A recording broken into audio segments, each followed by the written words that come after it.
दोस्तों, Indo Pacific के क्षेत्र में जियोपॉलिटिक्स ने तब से तेजी पकड़ ली जब सभी देशों को इस बात का एहसास हुआ कि चीन अपनी शक्तिशाली नौसेना के बल पर हिंद महासागर और पैसिफिक ओशियन में ट्रेड को पूरी तरह से कंट्रोल करना चाहता है, जिसे पूरा करने के लिए चीन कई सारे अफ्रीकी देशों के साथ मिलकर हिंद महासागर में अपने नौसैनिक अड्डे बना रहा है, जहाँ पर चीनी नौसेना के युद्धपोत नियमित तौर पर आते रहते हैं। इतना ही नहीं बल्कि पिछले कुछ समय में जिस तरह से चीन के जासूसी जहाज भारत के जरूरी मिसाइल परीक्षणों से ठीक पहले हिंद महासागर में आकर खड़े हुए, इसने भी चीन के इरादे को साफ कर दिया। लेकिन चीन की इस चालाकी का जवाब देने के लिए अब भारत, ऑस्ट्रेलिया और फ्रांस जैसे देशों के साथ मिलकर अपनी पार्टनरशिप में बड़े अपग्रेड करने के बारे में सोच रहा है, क्योंकि इंडो पैसिफिक की सिक्योरिटी सिर्फ अकेले भारत या अमेरिका की जिम्मेदारी नहीं, बल्कि विश्व के सभी डेमोक्रेटिक देशों की जिम्मेदारी है, ताकि समुद्री व्यापार मार्गों में सुरक्षा और स्वतंत्रता को सुरक्षित किया जा सके। और अब ऐसा करने के लिए भारत, ऑस्ट्रेलिया और फ्रांस के साथ अपनी ट्राइलेटरल पार्टनरशिप को एक बिल्कुल ही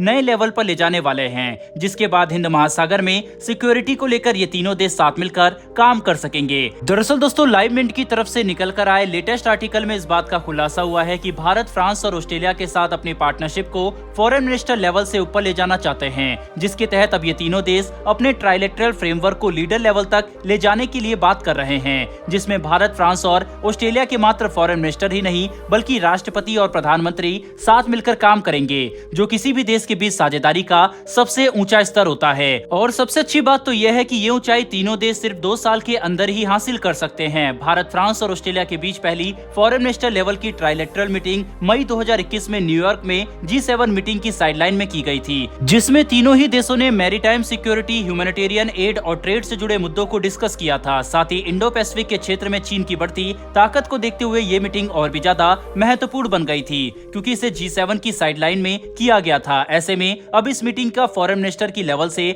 बढ़कर नेशनल लीडर्स के लेवल तक ले जाने की बात करना इस बात को दर्शाता है कि भारत, फ्रांस और ऑस्ट्रेलिया का यह फ्रेमवर्क एक काफी महत्वपूर्ण संगठन के तौर पर सामने आने वाला है। इतना ही नहीं बल्कि इस साल सितंबर में G20 की मेन इवेंट के दौरान फ्रांस और ऑस्ट्रेलिया दोनों के राष्ट्रपति और प्रधानमंत्री भारत आने वाले हैं। साथ ही दोनों ही देशों के शीर्ष नेताओं ने भारत की G20 प्रेसिडेंसी को अपना पूरा समर्थन दिया था, जिसकी वजह से तीनों देश द्वारा मिलकर बनाए गए इस नए फ्रेमवर्क में काम करना और पार्टनरशिप को बढ़ावा देना और भी ज्यादा आसान हो जाएगा, जो भारत की सॉफ्ट पावर को बढ़ाने और इंडियन ओशियन रीजन को सुरक्षित रखने में काफी महत्वपूर्ण साबित होगा। हालांकि फ्रांस और ऑस्ट्रेलिया के अलावा भारत, अमेरिका और ब्रिटेन जैसे देशों के साथ भी अपने संबंध मजबूत कर रहा है, ताकि इंडो पैसिफिक के क्षेत्र में ये देश सिर्फ सक्रिय भूमिका निभाए। इतना ही नहीं बल्कि साउथ कोरिया और जापान भी चीन के साथ अपने सीमा विवाद को लेकर परेशान हैं, जिसकी वजह से भारत को इन देशों का भी पूरा समर्थन मिल रहा है। ऐसे में अब ये देखना काफी इंटरेस्टिंग बन चुका है कि चीन का सामना करने के लिए जहां एक तरफ इतने सारे देश साथ मिलकर काम कर रहे हैं,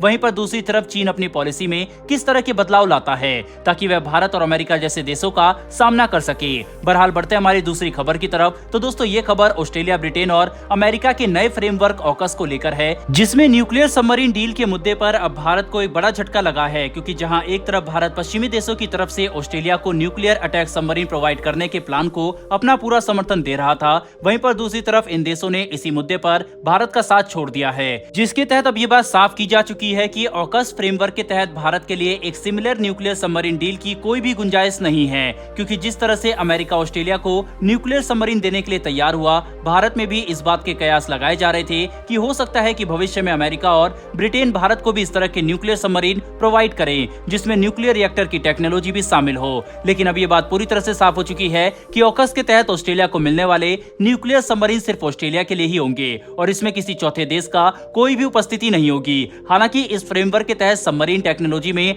अमेरिका, ब्रिटेन और ऑस्ट्रेलिया भारत के साथ मिलकर कुछ पार्टनरशिप कर सकते हैं, लेकिन जिस तरह की डील ऑस्ट्रेलिया को मिली है वैसी डील भारत को नहीं मिलेगी। यानी इसका मतलब ये होगा कि हमें हमारे न्यूक्लियर अटैक सबमरीन प्रोग्राम को लेकर रूस और फ्रांस जैसे देशों के साथ ही काम करना पड़ेगा, जो हमें टेक्नोलॉजी दे सकते हैं। इसमें भी न्यूक्लियर टेक्नोलॉजी के मामले में भारत को खुद ही काम करना पड़ेगा, क्योंकि फ्रांस भी भारत को सिर्फ कन्वेंशनल सबमरीन टेक्नोलॉजी ही ऑफर कर रहा है। मतलब अब भारत के पास सिर्फ रूस का ही ऑप्शन बचता है, जिसके साथ मिलकर भारत पहले ही 190 मेगावाट की एक शक्तिशाली न्यूक्लियर रिएक्टर डेवलप कर रहा है, जो हमारे न्यूक्लियर सबमरीन को पावर करेगा। बहरहाल दोस्तों, इन दोनों ही विषय पर आपकी क्या राय है, कमेंट बॉक्स में लिखकर जरूर बताइएगा। साथ ही हमारी आने वाली डेली डिफेंस और वर्ल्ड अफेयर से जुड़ी ऐसी वीडियो के लिए चैनल को सब्सक्राइब कर बेल नोटिफिकेशन को अवश्य दबा लें। फिर मिलेंगे ऐसी एक नई वीडियो के साथ। धन्यवाद। जय हिंद।